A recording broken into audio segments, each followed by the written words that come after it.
Kenpo Corner, episode number 9. In this episode, we're going to talk about Sumo. Okay, Sumo is for a two-hand grab low.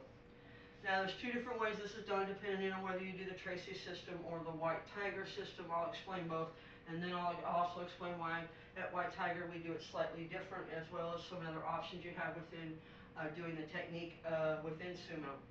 So Sumo is for a two-hand grab. It's supposed to be a low grab, like around the belt area. The problem is on the streets, really no one is going to really grab you that low. They may grab around the chest area or even in the stomach area, but they're not really going to go too low. And that's why at White Tiger we changed the initial strike from an elbow to a forearm. So the way Tracy's does it is when you open up, they do a double elbow strike to the forearm, bringing the hands back, then a double spear hand to either side of the throat, followed by a check or grab to the shoulder, forearm strike, hammer fist, back kick, and cross out. Now at White Tiger, we do it slightly different, same concept, we just altered it a little bit. And the first thing is we altered the strike on the initial instead of the elbows. The problem we have found with the elbows is, depending on where they grab, if they grab too low, you may have trouble getting elbow strikes in there. If you grab too high, you still have this problem of getting enough of the elbow in there to strike. Plus the targeting was a little bit difficult for students to always hit. So they found that what was happening is they were hitting more with their forearms than they were with the elbows. And that was one reason we altered the technique to a forearm strike rather than an elbow strike. Because this way, no matter whether they grab or even if they come in and push, you can still strike down and clear those arms. And that was the other thing. With Tracy's, they just bring it in and then come out. There again, there's nothing wrong with it. It's just a different way of doing the same technique. So what we do is we do a forearm strike to each side of the radial nerves, on the arms to the radial nerves. And at the same time, we come in and we're going to clear. We're going to strike and kind of do a clearing action to try to get those hands opened up a little bit more and away from the body. So as we step out, instead of doing an elbow like this, which there again, if they're too high or too low, the elbow strikes really won't work. It's not an all-purpose kind of strike. It's a very specific strike to the grab that has to be at a specific level to you and your hands in order to make that work. Where by using the forearm strike, it opens up your options so that it doesn't matter whether it's a high grab, a low grab, or even if it's a push, this will still work. Then you're going to take your forearms and you're going to try to strike right on those radial nerves.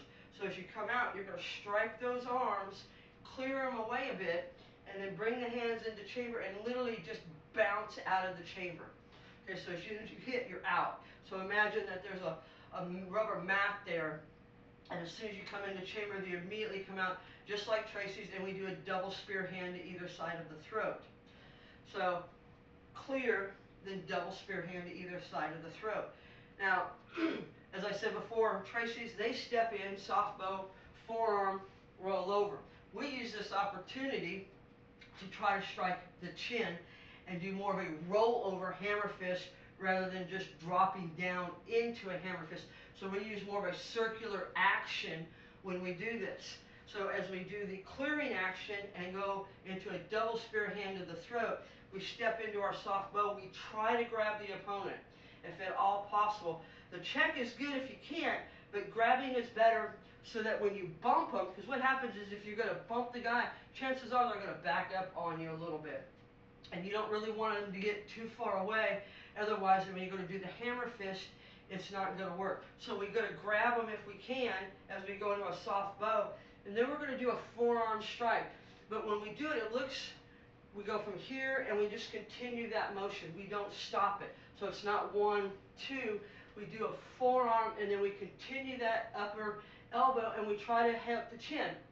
Because if you hit the solar plexus just right, they're going to double over on you a little bit.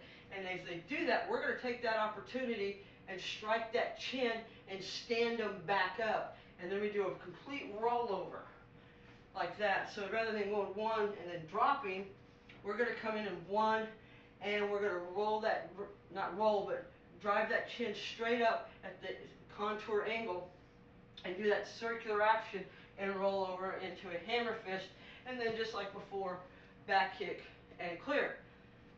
So when we do this, we want to clear those arms. Okay, we don't want to just get them off of you. We want to clear them away from you and open that the body up like this. Because if you just do this and then strike, that's not necessarily getting the hands away from the body. You're still kind of leaving them there, and you come in and you bump, but that's not to say that the hands are going to open up when you go in to step for the bump. They may be in the way. So we want to make sure we clear those hands out of the way. So as we do our knife edges, kind of across with the left on top, striking down and clearing those arms kind of away, scooping them away just a bit so that they're out at least even with your shoulders. Then we grab and we check. We want to do a soft bow because there again we're going to use our circular pattern. So when you see this done, it's in the air, you don't really see the forearm strike. It's because it's just continuous motion like that. Okay, you're just going to come in and one and continue on. So this is more like a bump than a forearm strike. You're just going to kind of bump them and kind of uppercut that elbow in there a little bit and continue on and roll over into the hammer fist as one smooth action. So when you do the complete technique, you clear the arms, immediately bounce out. Don't pause, okay? You don't want to clear and then strike. You want to use that momentum you're going and pop them in and out. And you pop it, okay? You don't leave it out there. So you don't want to go 1, 2, grab, okay? You want to come in, pop it, okay? Strike them, come back, step in and grab. Now the step forward, that's really going to depend on a lot of different things. It's going to depend on your height compared to theirs. How much distance do you need to gain? Some students even take an extra shuffle in just because they're shorter than the opponent. So that's one thing when you're working back and forth with different people in different sizes, you can see what you need to do personally to make the technique work on the street. Even though we teach it one way, that's just like an example. This is an example of one possible scenario that you could use for a self-defense. Someone grabs low, you can clear the arms, strike them in the throat, grab. Now, the strike in the throat, that's the other thing, reason we want to grab, is most of the time when you strike someone in the throat, they have a tendency to go down on you. They usually back up, grab their throat. So as you hit them in the throat, their natural reaction is going to go to grab that throat. So you want to make sure that as soon as you do this, you're stepping in. That's the other reason for the hand grab or check, is it prevents that arm on this side from kind of coming in and grabbing the throat. And if you do this fast enough, it'll prevent that hand from grabbing their throat as well. And it prevents them from backing up, or if they do back up, you'll be aware of it so that you know you can adjust or shuffle according to each technique, a section of the technique. As I said before, 1, 2, some students, they'll take an extra shuffle in there to get to that forearm strike, the elbow, the rollover, and then set up for the cat stance. Now the reason we want to set up for the cat stance and not just throw a back kick is we want to know where they went. Okay? After we hit them and we do the elbow chin, theoretically they should be standing up at this point with the chest and center line of their body exposed. Boom. Then they're going to double over as we do the hammer fist to the groin. So we need to make sure when we throw that kick that we're not kicking the face or a hard object. We want to kick the body, or if necessary, we teach the students to kick into the thighs or the back or the legs. So depending on where they're at will depend on where your kick's going to go, somewhere to the body. And this is one of the few times that we actually do a cross out. As a lot of you know, we don't really teach crossing out because we want our students to stay there in case something goes wrong. We don't have to re-engage with them. We're already there. But the theory is, if you throw in a back kick, a spinning back kick, or a crossing back kick, or a roundhouse kick, or any of those kind of hard kicks or fast kicks like that, they're usually finishing techniques. It's the last thing you're going to do to somebody before you're done with whatever it is that you're trying to accomplish. And this is one of those times, especially back kicks and crossing back kicks and spinning back kicks.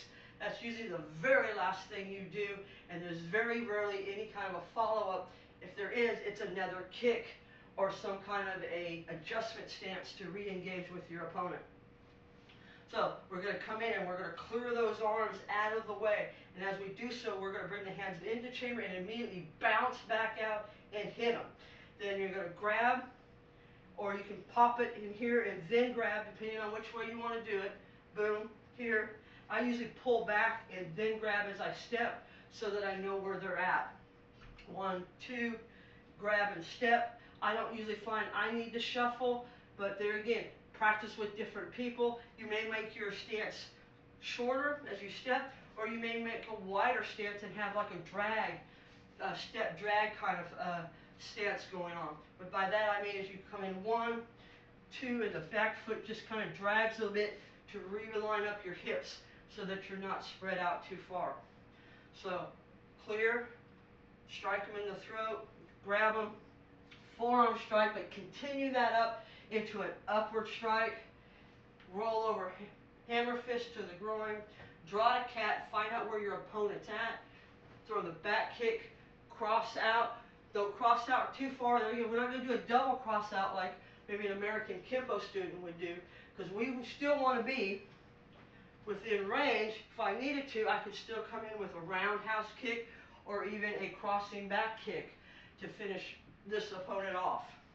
So again, sumo, clear the arms, throat strike to either side of the windpipe, bounce back, step, grab, forearm strike, continue that motion into an uppercut elbow, then roll over into a rollover hammer fist. Left hand is in check in case it's needed.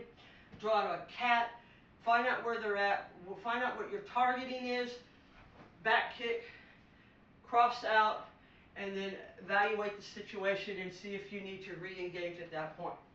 Okay, I hope you enjoyed this episode of the Kenpo Corner and learned a little bit more about the techniques of sumo. So until we meet again, I hope you keep moving forward, and all the best to you on your Kenpo journey.